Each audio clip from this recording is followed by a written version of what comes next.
Teman-teman pasti tahu lambang Garuda Pancasila. Garuda Pancasila dengan semboyan Bhinneka Tunggal Ika merupakan lambang negara Indonesia. Tahukah kalian, lambang ini tercipta melalui proses yang cukup panjang. Seperti yang teman-teman ketahui, negara kita Indonesia memproklamirkan kemerdekaannya pada hari Jumat tanggal 17 Agustus tahun 1945.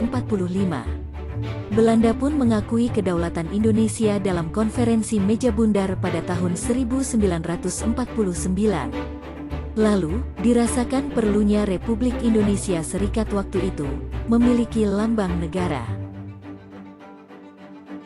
Akhirnya, pada tanggal 20 Desember tahun 1949, Presiden ke-1 RI, Soekarno, menunjuk Sultan Hamid II sebagai Menteri Negara untuk merancang lambang negara. Kemudian dibentuklah panitia teknis dengan nama Panitia Lencana Negara, pada tanggal 10 Januari tahun 1950, di bawah koordinator Sultan Hamid II.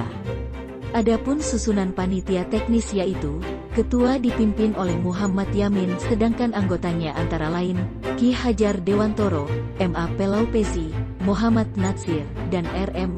Purbacaraka. Merekalah yang bertugas menyeleksi berbagai usulan rancangan lambang negara untuk selanjutnya dipilih dan diajukan kepada pemerintah. Kemudian, diadakan semacam sayembara untuk mencari usulan tentang lambang negara ini. Saat itu, karya Sultan Hamid II dan Muhammad Yaminlah yang terpilih.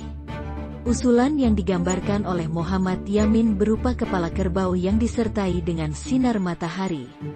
Sedangkan Sultan Hamid II menggambarkan Garuda yang sedang mencengkeram sebuah perisai. Namun pada akhirnya, pemerintah menolak rancangan Muhammad Yamin lantaran dinilai mengandung simbol-simbol Jepang, yaitu sinar matahari. Usulan dari Sultan Hamid II yang kemudian dipilih untuk menjadi lambang negara. Lambang Garuda Pancasila semula masih mengadopsi pada mitologi kuno yang mengarah kepada kendaraan Garuda Wisnu, hingga akhirnya akan mengalami perubahan sebanyak 6 kali. Pada saat Sultan Hamid II selesai mendesain rancangan lambang negara versi ketiga dan kemudian mengajukan konsep tersebut kepada Presiden Soekarno pada tanggal 8 Februari tahun 1950, terjadilah berbagai musyawarah dan dialog yang intens. Salah satunya adalah masukan dan saran dari Partai Masyumi untuk mempertimbangkan kembali rancangan atau konsep lambang Garuda Pancasila versi ketiga tersebut. Karena gambar burung Garuda dengan tangan dan bahu manusia yang memegang perisai dianggap terlalu bersifat mitologis. Sultan Hamid II menerima aspirasi positif ini kemudian menyempurnakan kembali rancangannya menjadi bentuk Raja Wali Garuda Pancasila. Disingkat Garuda Pancasila. Melalui Muhammad Hatta sebagai Perdana Menteri, Presiden Soekarno kemudian menyerahkan rancangan tersebut kepada Kabinet RIS. Pada tanggal 11 Februari tahun 1950, akhirnya sidang Kabinet RIS meresmikan rancangan lambang negara karya Sultan Hamid II. Presiden Soekarno untuk pertama kalinya memperkenalkan lambang negara, Garuda Pancasila berkepala gundul, kepada masyarakat umum di Hotel Des Indes Jakarta. Namun Soekarno masih terus memperbaiki bentuk lambang negara ini. Beliau beralasan Garuda gundul dianggap terlalu mirip dengan Bald Eagle, lambang Amerika Serikat. Maka pada tanggal 20 Maret tahun 1950 Soekarno memerintahkan Dullah, sang pelukis istana, untuk merancang ulang dengan menambahkan jambul pada kepala Garuda Pancasila.